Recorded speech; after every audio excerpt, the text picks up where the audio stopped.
ইবাদতের জগতে সবচেয়ে দামি, শক্তিশালী, পাওয়ারফুল, ক্ষমতাধর ইবাদত হলো দান।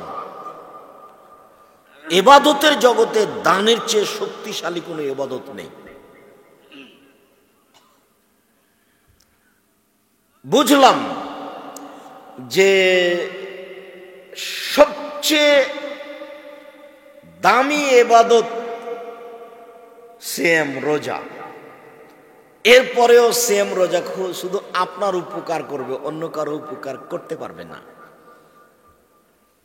বুঝলাম যে এক ফোঁটা চোখের পানি আল্লাহর কাছে সবচেয়ে বেশি প্রিয়। এরপরেও এক ফোঁটা চোখের পানি শুধু আপনার উপকার করবে, আর একজনের উপকার করতে পারবে না। বুঝলাম যে সলাত একেবারেই ভিন্ন ধরনের ইবাদত, নামাজ, সলাত।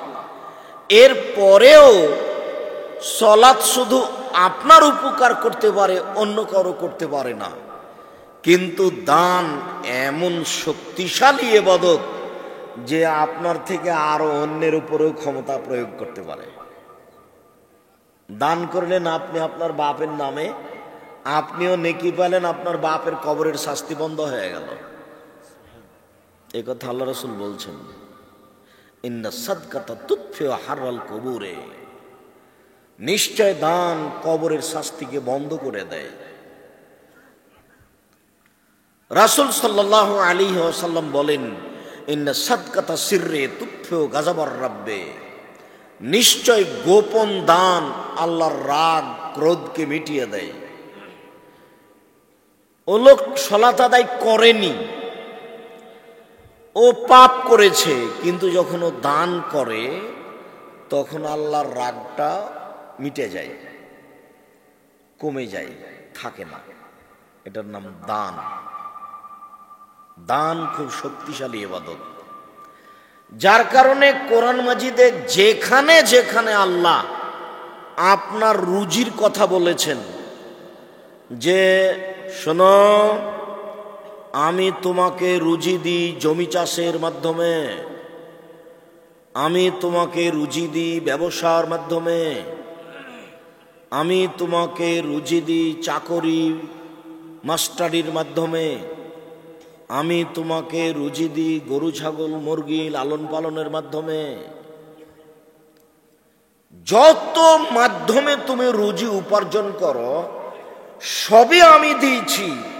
অতএব তুমি যে রুজি উপার্জন করো সেখান থেকে কিছু আল্লাহর রাস্তায় দান করে দাও, ফকির মিসকিনকে দাও। এটা জাকাত নয়, এটা জাকাত তো ভিন্ন।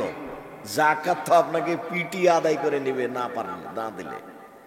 ওটা যদি ইসলামের ক্ষমতা থাকে তাহলে আপনার বাড়ি আসবে, আপনার হাতে রশি দিয়ে খুঁটির সাথে বেঁধে পিটাবে আর বলবে যে জাকাত দে, দেরি করছিস কেন? ওটার ক্ষমতা নাই, সেই জন্য আপনাকে কিছু বলে না। জাকাত তো আপনি দিতে বাধ্য, এখানে জাকাতের কথা নেই। দান, স্বাভাবিক দান। ফকির মিসকিনকে ওভাবে মাফ করো এ কথা বলেন কেন? আজ থেকে বলে দিবেন, এই ছেলে এই তোমাকে বলছি, আজ থেকে তোমার মাকে বলে দিও। মুরব্বী আপনাকে বলছি, আপনার স্ত্রীকে বলে দিবেন। আজ থেকে, আজকের পর থেকে ব্যতিক্রম হয় না যেন। বাড়ি থেকে বের হলে শেরপুর বাজারে যাবেন, বগুড়া যাবেন, ঢাকা যাবেন, বউকে বলে দিবেন, তুমি তোমার মাকে বলে দিও, আম্মা 50টা 100টা টাকা আমাকে খুচরা দেন তো। 500 টাকার নোট খালি পকেটে থাকে, ফকির যখন আসে তখন খালি বলি মাফ কর, মাফ কর। 500 টাকা দেওয়াও যায় না। তো আপনি কিছু টাকা দিয়ে দিবেন খুচরা, আমাকে খালি ফকিরের কাছে ক্ষমা চাইতে হয়। ফকিরের কাছে আমি এত ক্ষমা চাইতে পারবো না আম্মা, আপনি আমাকে 50টা 100টা টাকা খুচরা দিবেন, যতবার আসবে ততবার দিব, যতবার আসবে ততবার দিব। ফকির ফিরে যাবে কেন? এই কথা আপনাকে আমি অনেক দিন থেকে বলছি। আর আপনি ওই 100-150 চাউল রান্না করবেন না, আপনার মা যত চাউল রান্না করতো ততটি রান্না করবেন, হাফ কেজি 1 কেজি। সারা দিন ফকিরে খাবে, ছেলে মেয়ে খাবে, রাতে গরুতে খাবে। এই কোন স্বভাব হলো যে 1-150 চাউল রান্না করেছেন, তারপর মেহমান এসেছে, তখন বলছে যে দুপুরের সময়তে তাহলে মেহমানকে খেতে দিলে কি করবা, তাহলে তো আমাদের আর থাকে না, এক কাজ করো চানাচুর বিস্কুট দিয়ে বিদায় করতে। এই স্বভাব কেন?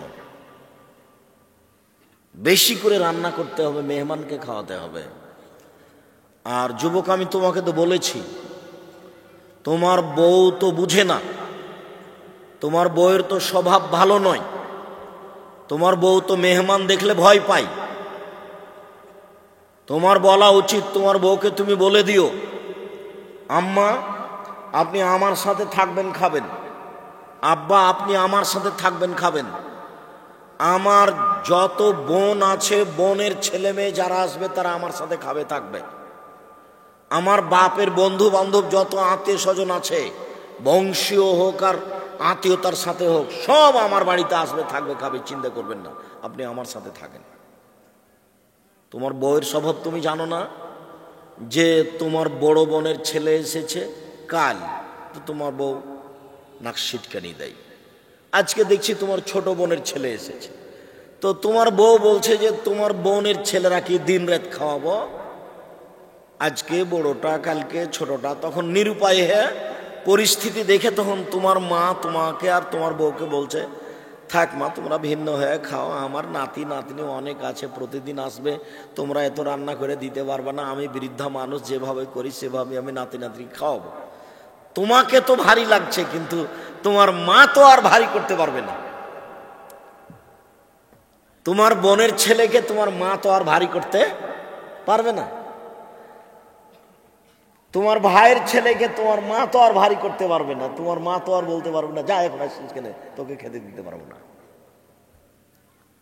একবারে খোলা বলে দিতে হবে, সবাই তোমার বাড়িতে খাবে। শোনো,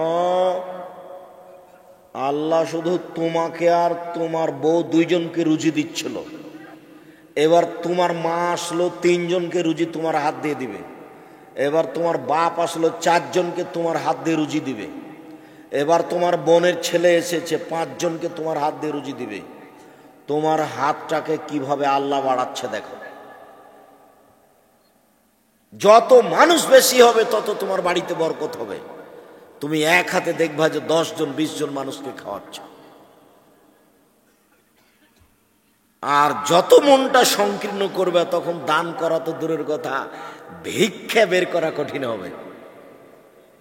ভিক্ষা বের করতে ভারী লাগবে।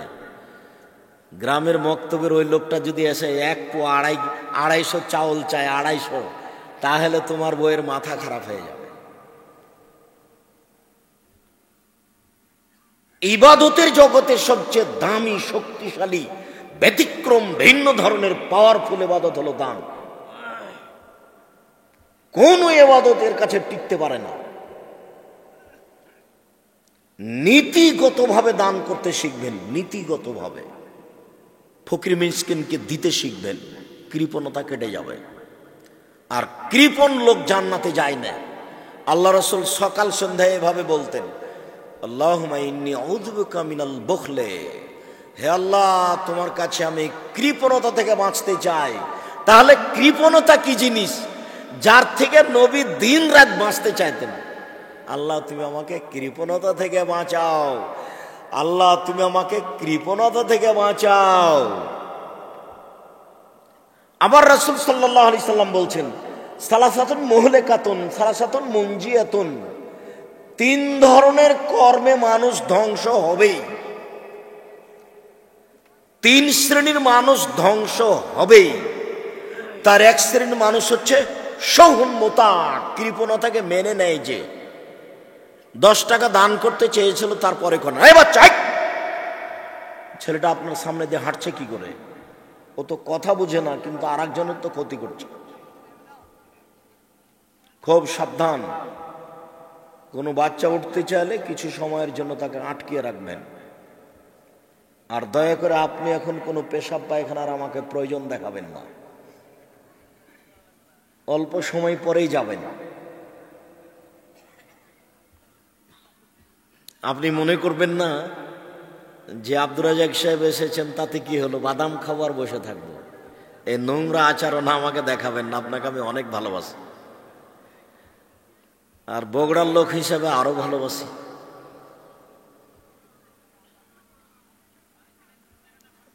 দিনরাতি বলে আসছি যে এখন তো 90 মানে 91 হয়ে গেল, মানে 21 হয়ে গেল, মানে 31 বছর থেকে বক্তব্য দিচ্ছে, 31 বছর থেকে। 31 বছর থেকে আমি কোনোদিন অপ্রয়োজনীয় বাক্য বলিনি। 31 বছরে আমি কোনোদিন কেসা কাহিনী বলিনি। 31 বছরে আমি কোনোদিন কাউকে নিন্দা করে কথা বলিনি। 31 বছর আমি জনগণকে হাসিয়ে কথা বলতে হবে এরকম কোনো পরিবেশ আমার কাছে আসেনি। 31 বছরে আমি কোনোদিন মানুষের কাছে পথ খরচ পাথেও চাইনি। কেউ প্রমাণ করে দিতে পারলে সেদিন থেকে আর বক্তব্য দেব না।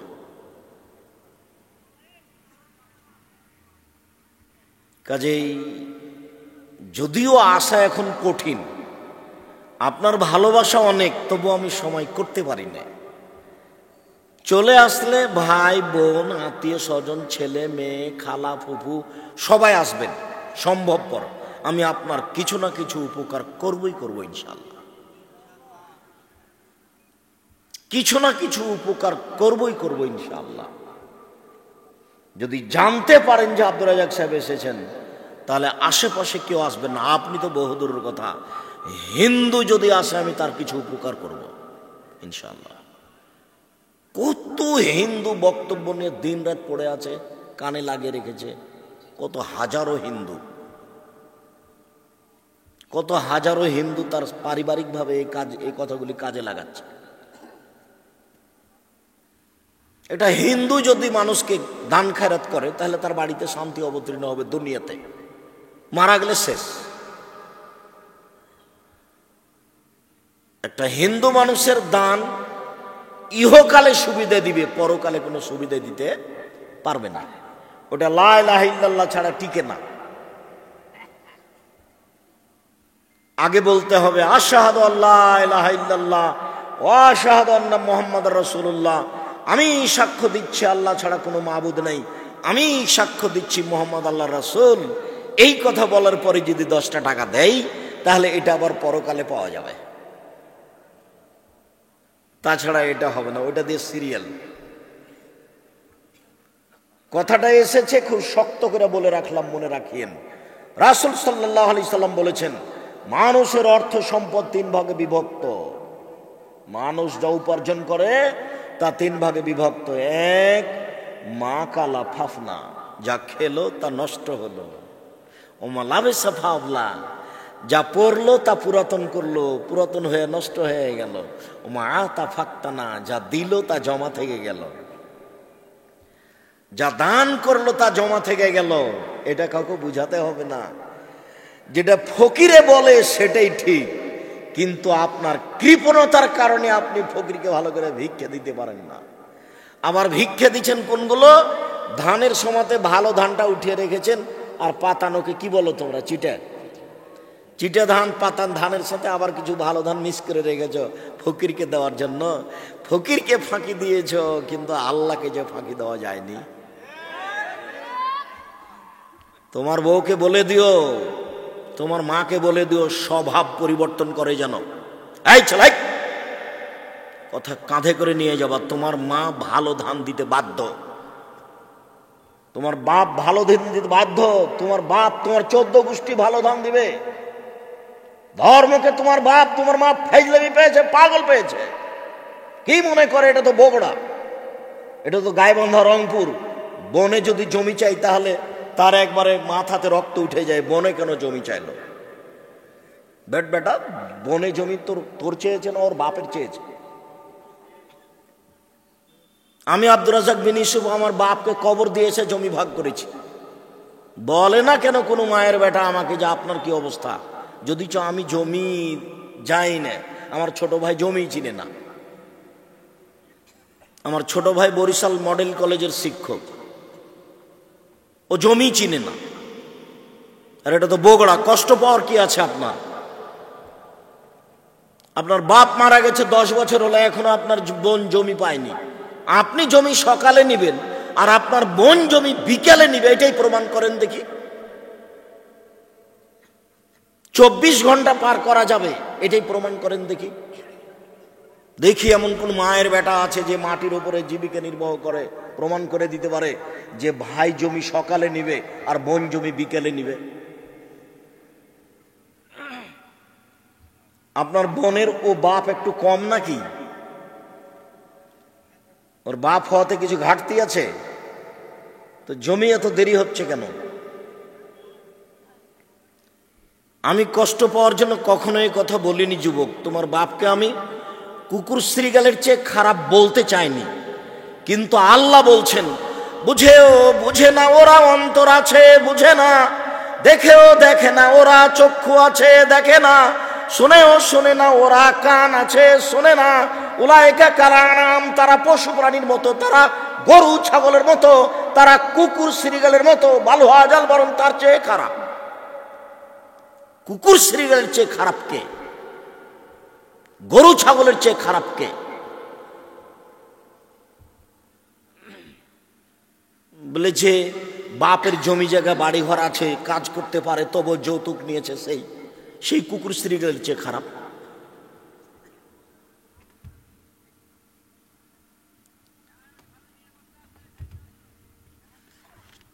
যৌতুক নেবেন কেন? ভিক্ষা করা টাকা দিয়ে তো চাউল কিনে ভাত খেয়ে বাদাত কবুল হবে? যৌতুকের টাকা দিয়ে ভাত খেয়ে চাউল কিনে ভাত খেয়ে বাদাত কবুল হবে না।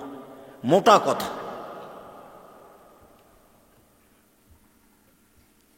বোনের জমি দিতে দেরি হলো কেন? কুকুর শ্রীগালির চেয়ে খারাপ মানুষ, এ কথা আল্লাহ বলছেন, আমি বলিনি। আপনি বলেন সে কে? মানুষের হক মেরে খেয়ে তাহাজ্জুদ পড়ে জান্নাত কিনা যাবে না।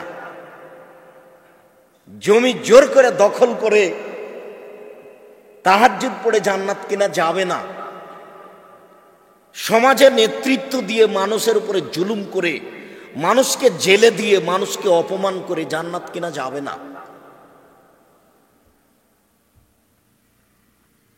মৌল হিসাবে এভাবে জান্নাত কিনা যায় না। বলছিলাম সম্মানিত দিনী ভাই বোন, সবচেয়ে শক্তিশালী পাওয়ারফুল ইবাদত হলো দান। এর পরেও যদি আপনি সালাত আদায় না করেন, নামাজ না পড়েন, তাহলে দানটাকে আল্লাহ কি করবেন? কেটে দিবেন।